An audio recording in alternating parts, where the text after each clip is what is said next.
I will now demonstrate how to help a patient go up in the bed using supervision or partial assistance. Before doing so, as there's a lot of friction involved in this technique, you have to do a good skin assessment.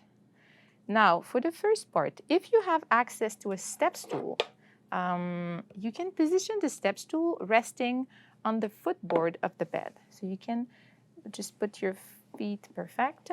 You're going to instruct the patient to put their feet flat on the step stool. And then once they're ready, they can push themselves up using the step stool.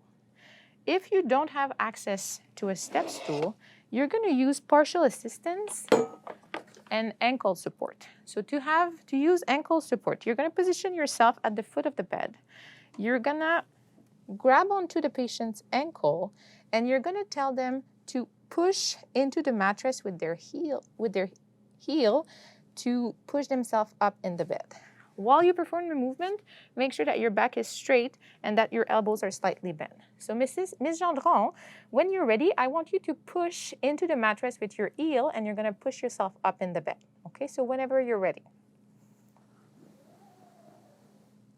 Perfect. Is this a comfortable position? Yes, thank you. Perfect.